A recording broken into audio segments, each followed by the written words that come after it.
The Bible Study Podcast, episode 245. Today, the Bible Study Podcast continues the study of 1 Samuel with chapter 28.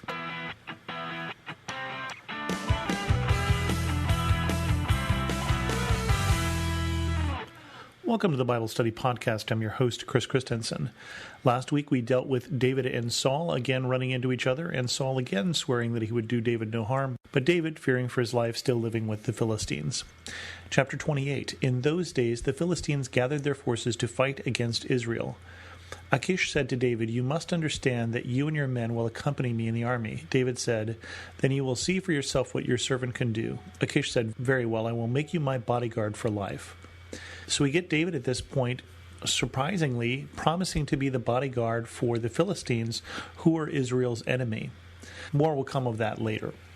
But continuing on with the chapter, now Samuel was dead, and all Israel had mourned for him and buried him in his own town of Ramah. Saul had expelled the mediums and spiritualists from the land. The Philistines assembled and came and set up camp at Shunem, while Saul gathered all Israel and set up camp at Gilboa. When Saul saw the Philistine army, he was afraid. Terror filled his heart. He inquired of the Lord, but the Lord did not answer him by dreams or Urim or the prophets. Saul then said to his attendants, "Find me a woman who is a medium, so that I may go and inquire of her." "There is one at Endor," they said. So Saul disguised himself, putting on other clothes, and at night he and 2 men went to the woman. "Consult a spirit for me," he said, "and bring up for me the one I name." But the woman said to him, "Surely you know what Saul has done. He has cut off the mediums and spiritualists from the land. Why have you set a trap for my life to bring about my death?" Saul swore to her by the Lord, "As surely as the Lord lives, you will not be punished for this." Then the woman asked, "Who shall I bring up for you?" "Bring up Samuel," he said. When the woman saw Samuel, she cried out at the top of her voice and said to Saul, "Why have you deceived me? You are Saul." The king said to her, "Don't be afraid. What do you see?" The woman said, "I see a ghostly figure coming out of the ground." "What does he look like?" he asked. "An old man wearing a robe is coming up," she said. Then Saul knew it was Samuel, and he bowed down and prostrated himself with his face to the ground. Samuel said to Saul, "Why have you disturbed me by bringing me up?" "I am in great distress," Saul said. "The Philistines are fighting against me, and God has departed from me. He no longer answers me either by prophets or by dreams. So I have called on you to tell me what to do." Samuel said, "Why do you consult me, now that the Lord has departed from you and become your enemy? The Lord has done what he predicted through me. The Lord has torn the kingdom out of your hands and given it to one of your neighbors, to David. Because you did not obey the Lord or carry out his fierce wrath against the Amalekites, the Lord has done this to you today. The Lord will deliver both Israel and you into the hands of the Philistines, and tomorrow you and your sons will be with me. The Lord will also give the army of Israel into the hands of the Philistines."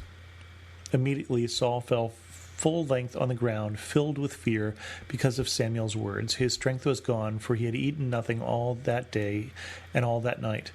When the woman came to Saul and saw that he was greatly shaken, she said, "Look, your servant has obeyed you. I took my life in my hands and did what you told me to do. Now please listen to your servant and let me give you some food so that you may eat and have the strength to go on your way." He refused and said, "I will not eat." But his men joined the woman in urging him, and he listened to them. He got up from the ground and sat on the couch. The woman had a fattened calf at the house, which she butchered at once. She took some flour, kneaded it, and baked bread without yeast. Then she set it before Saul and his men, and they ate. That same night they got up and left. So Saul at this point is about to finish his long descent. He has come to face the Philistines in battle, and this time he is afraid.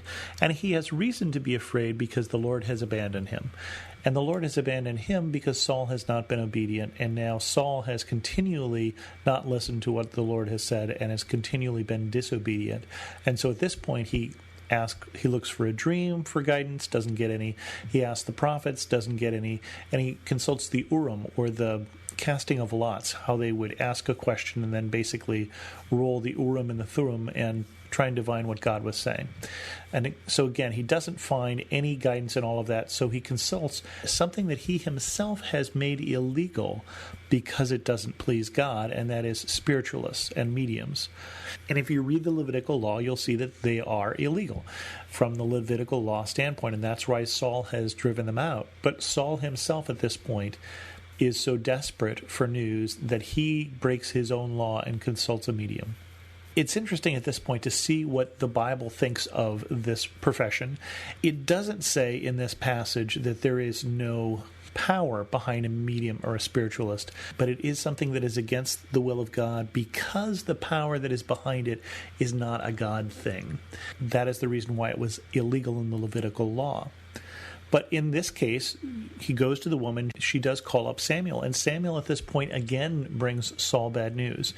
Samuel comes back from the dead, or at least speaks from the dead, long enough to tell Saul that Saul himself and his sons will join him where he is by the next day, that Saul and his sons will die. That basically all of this long descent of Saul having turned his back on God is almost over because Saul's life is almost over.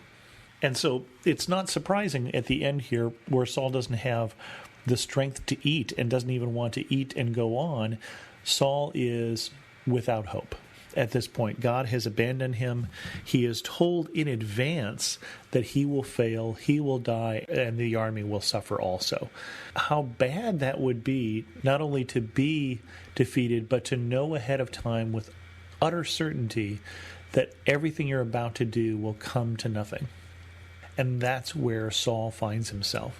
Saul, who's been chasing the elect of God, Saul, who's been chasing this David around the country to try and kill him, who's pinned him to a wall at least twice with a spear, who's tried to talk David's own wife, Saul's daughter, into betraying him. This is the place where Saul pays the price. Those times that David refused to kill Saul because he knew that if God wanted Saul dead, Saul would die. That day is coming, and it's coming tomorrow.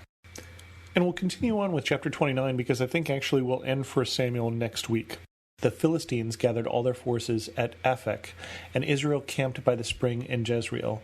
As the Philistine rulers marched with their units of hundreds and thousands, David and his men were marching at the rear with Achish. The commanders of the Philistines asked, "What about these Hebrews?" Achish replied, "Is this not David, who was an officer of King Saul of Israel? He has already been with me for over a year, and from the day he left Saul until now I have found no fault in him."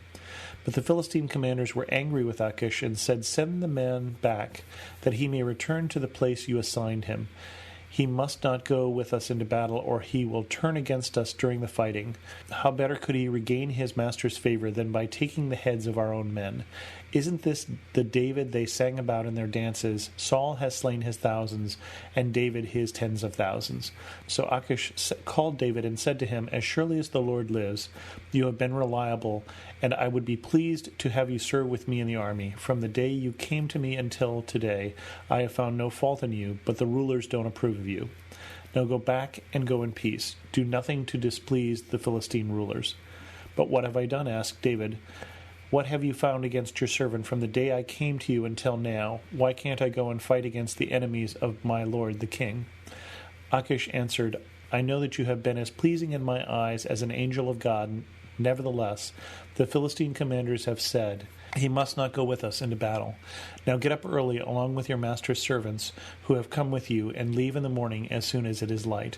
So David and his men got up early in the morning to go back to the land of the Philistines, and the Philistines went up to Jezreel. So David at this point is finishing up his time with the Philistines. He does not go into service with them in the army, and that's really good news because tomorrow, or next week for us, Saul will die and David will become king. With that, we're going to end this episode of the Bible Study Podcast. If you have any questions, feel free to leave a comment at thebiblestudypodcast.com or send me an email to host@thebiblestudypodcast.com. You can also follow me on Twitter at Chris2X. And as always, thanks so much for listening.